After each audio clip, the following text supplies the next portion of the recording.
Hi, my name's Zoe from Oodles of Craft, and this tutorial is going to walk you through how to make your own Christmas jumper ready for that Christmas season.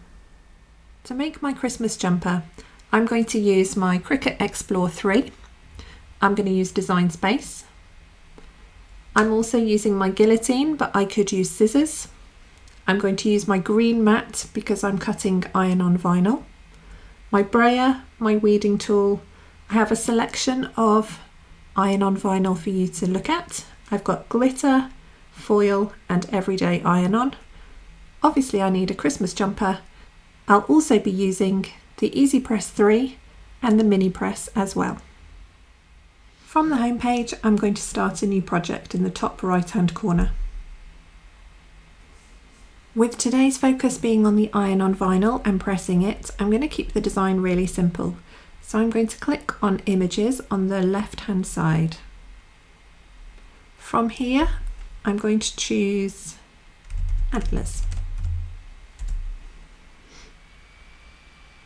Scroll down and choose a design that suits you best. I'm going to go for this one here. Once selected, add to your canvas in the bottom right hand corner. The next thing I'm going to need is some eyelashes. So I'm going to go back to Images and this time type in eyelashes. Scroll down to find the ones that you would like for your design.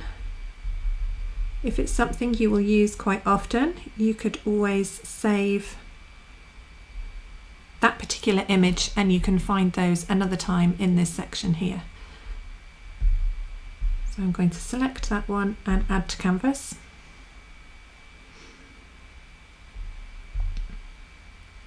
I'm going to resize by clicking in the corner and dragging that down. So I've got something that fits with the size of the antlers a little bit better.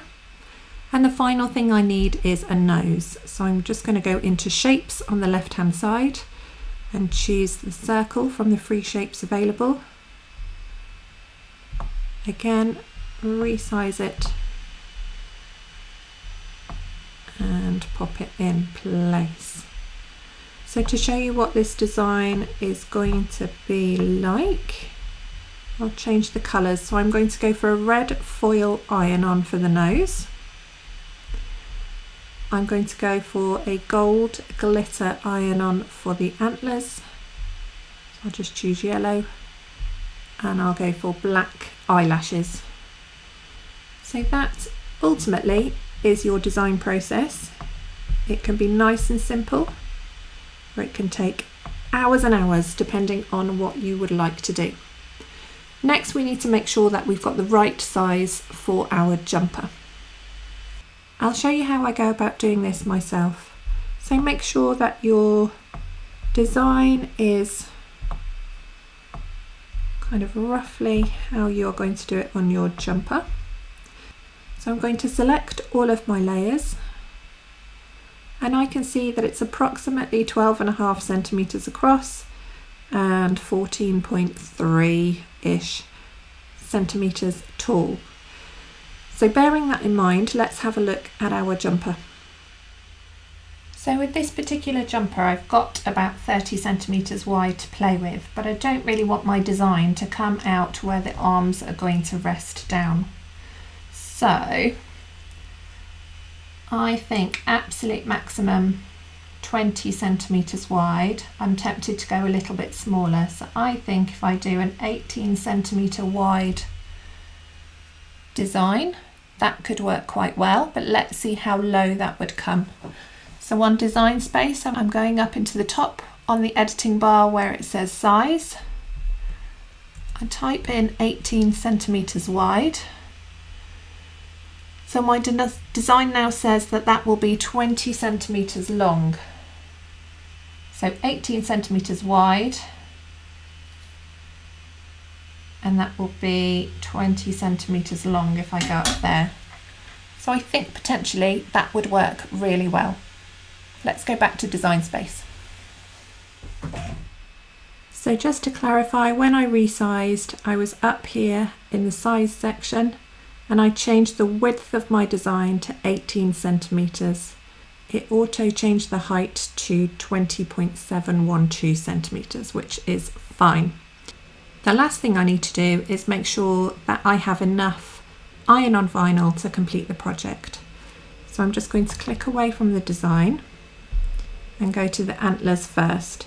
So the antlers themselves are 18 centimetres wide and approximately 13.5 centimetres tall. So I need to bear that in mind when I am using my vinyl. What I would like to do this time round is actually cut these in this position. So to save vinyl, Cricut Design Space, if I show you on the mats page,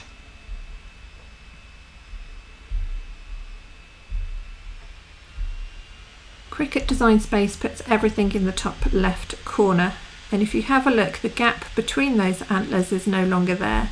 Now this is great if you want to save vinyl. You could rotate and cut your design like this to save as much vinyl as you could. I actually, for this demonstration, are going to keep them in the position they are, just then I can show you how you would do that. So if I go back to my canvas, click on my antlers, and I have two layers of antlers on the layers panel. I have a left antler and a right antler. What I'm going to do at the bottom of the layers panel is click on attach, which is the paperclip symbol. That just clips those together to keep them in that position. So now I'm ready to cut. The top right hand corner, I'm going to click make it. Again, because I'm using offcuts, I'm going to use my mat. However, if you're using smart materials, you could cut without a mat.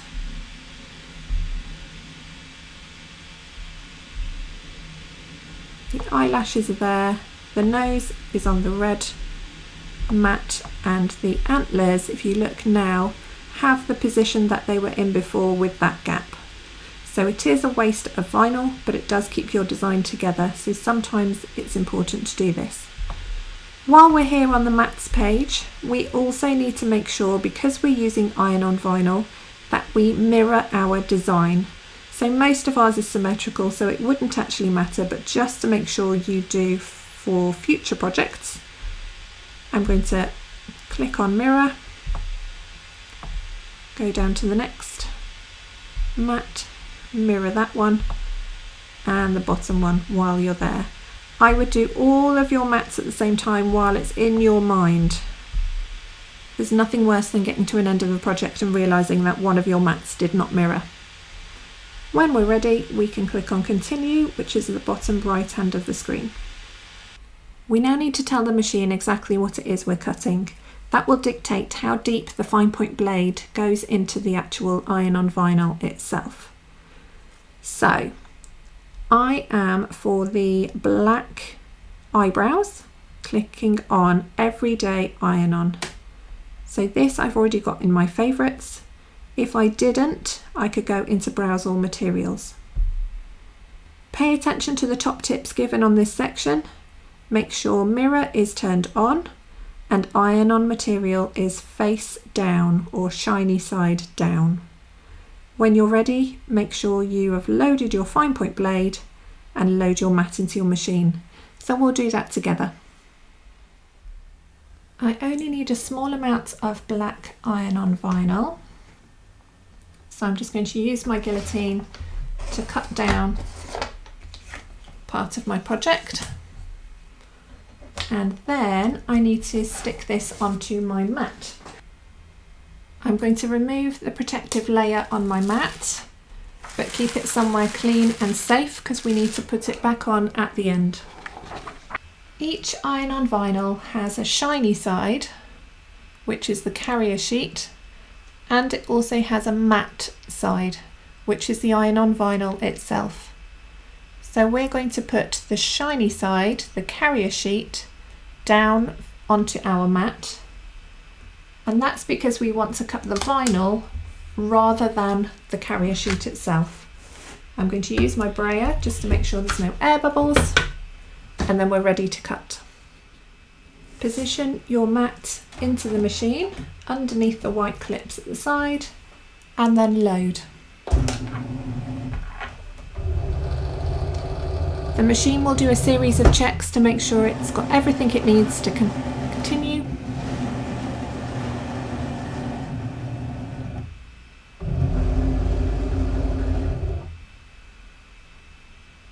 And then Design Space prompts you to press go.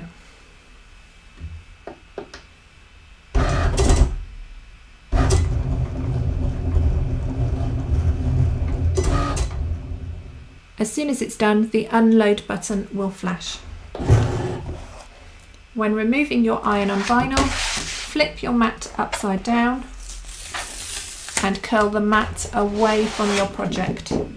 That will avoid your iron-on vinyl and any cardstock or vinyl from curling. And you can't quite see it yet, but the eyelashes are there and ready to go. So let's cut our next layer. Next, we're cutting the foil nose. So I'm going to browse all materials because it's not in my favourite. And I can either scroll down, or I could say within iron-on vinyl, I am looking for foil. This will give me all the different foil options. Here's our foil iron-on. I'm going to add that to my favourites by clicking the yellow star, and I will select it while I'm here because that's what I'm going to cut. Click done, and we know that it's ready to cut foil iron-on. Again, we load the material into the machine and it will start cutting. Again, I'm going to trim my scrap of foil iron-on down and use that for the project. Make sure your product is shiny side down so the foil is not self-coloured on the back, so they both look shiny, to be honest. So in this case we want the red shiny side down because we want the machine to cut the actual vinyl and not the carrier sheet. Use my brayer to make sure it's firmly adhered and load the mat.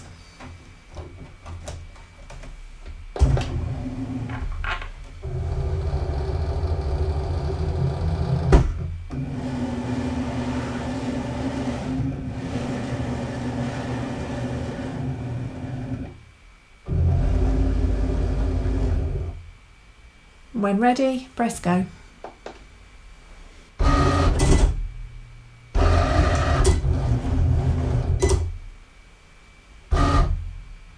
Then unload.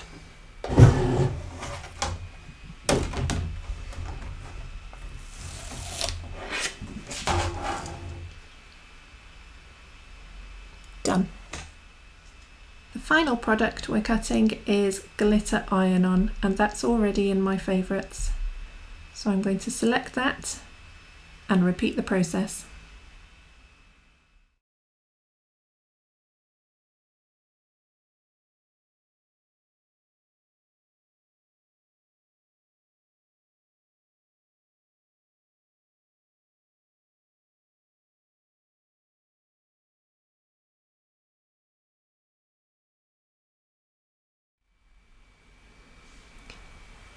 So I have all my 3 pieces cut. I just trimmed the black eyelashes down a little bit, so I've got some more iron-on vinyl for another time.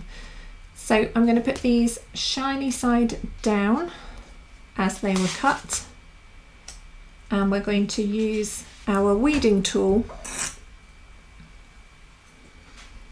to remove what we don't need. So I'm trying to get the layer of iron-on vinyl away from the carrier sheet that is there to keep everything in one piece.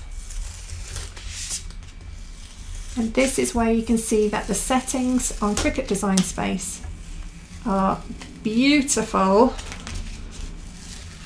because weeding should be an easy job.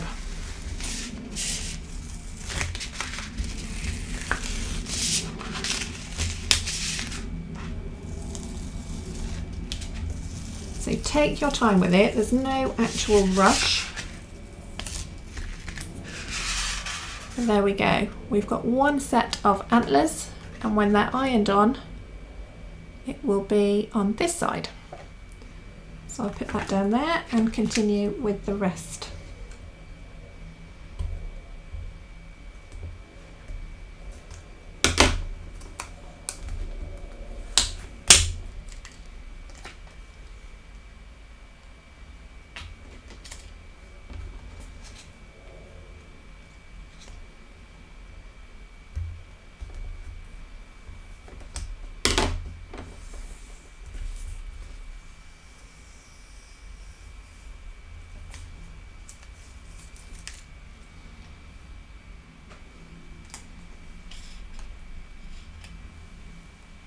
Gorgeous.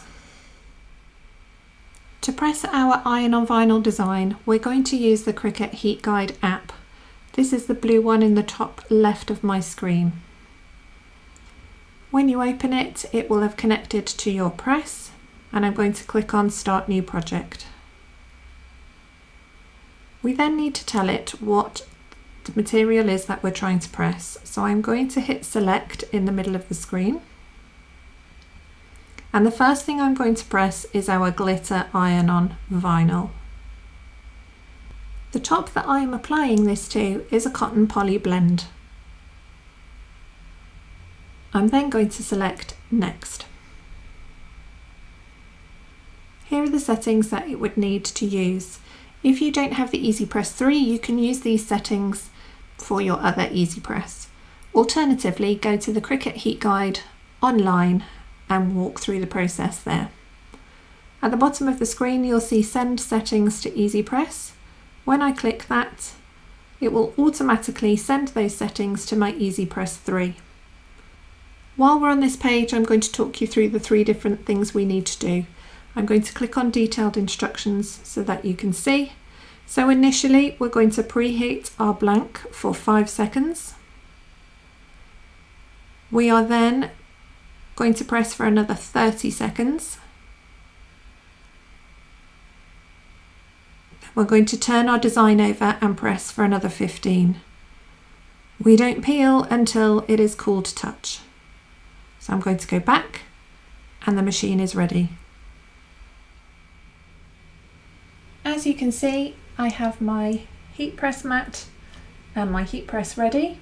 It is already set to the temperature and the amount of time needed to press based on what we told it on the app. So I'm going to position my top in place, and then we're going to preheat for 5 seconds. So press the green button and it will count down for you. Once done, replace your press back into the cradle. Now we're going to position our gold antlers. This is what we told the press we were going to do first. Now obviously we could use a ruler and make sure that we were lined up exactly in the middle. Going off that line there, I think I am roughly right. But yes, do use a ruler or a guide to help you with this part. If you have any lumpy seams, you're going to need to bear that in mind when you do your press, because you don't want your press to be lifting up on a slant as you do it. So we have changed to 30 seconds on the press, so let's go. Make sure your design is fully covered and press the green button.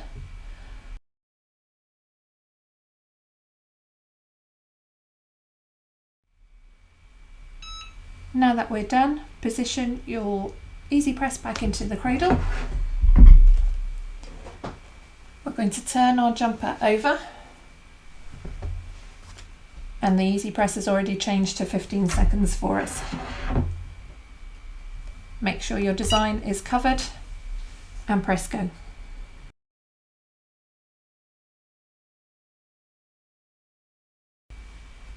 So the design itself needs to cool before we can peel it away. So what I'm going to do is have a think about where I would like the eyelashes and then the nose.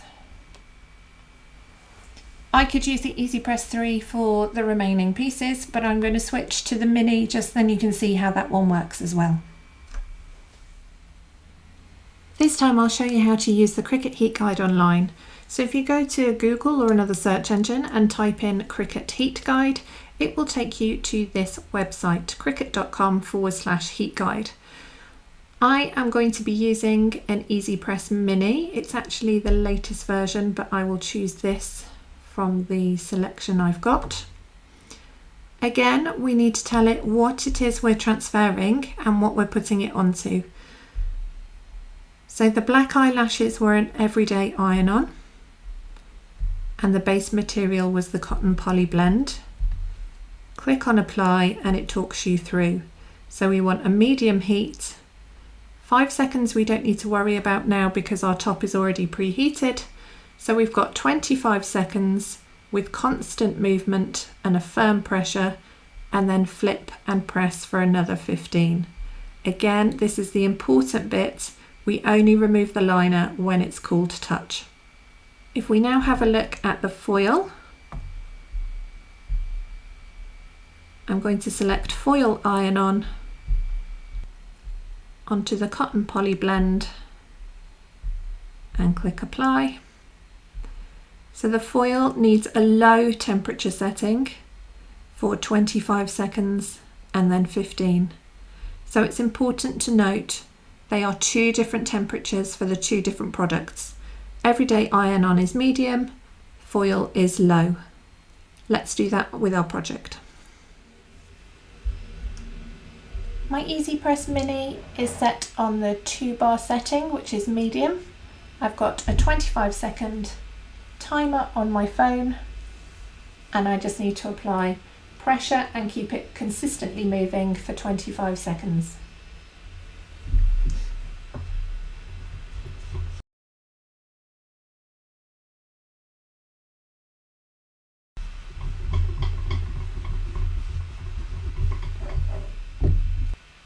I've turned the project over, my design is here, we're going to do a 15-second press on the reverse.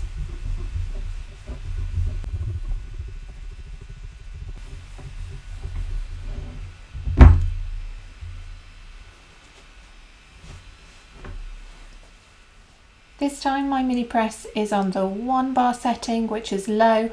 I'm going to do another 25 seconds and then flip and do another 15 seconds on reverse. Notice at this point I have not removed the carrier sheets from my previous images. That's because I want those to stay protected and I don't want my heat press to press on top of them and ruin the design. So keep your carrier sheets on.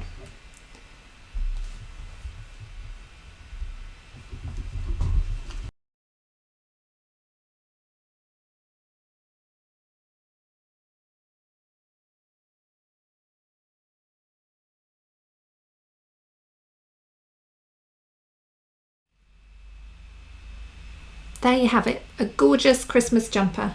So I'm just going to carefully, all of this is now cool, peel back your carrier sheet and reveal that design for what it truly is, sparkly gorgeousness. If you feel that anything isn't pressed, you can feel it lifting up slightly, then just go back to the heat press, make sure it's protected with the carrier sheet, and just give it another 5-second burst and everything should be fine. But 3 different products. You've got the glitter, you've got the everyday iron-on, and you've got the gorgeous foil as well. Whichever press you use, either the Easy Press large 9x9 or the mini, each of these is achievable. It's just a little bit more work with the mini one, but you can absolutely do something like this with that. Enjoy, good luck, and happy crafting.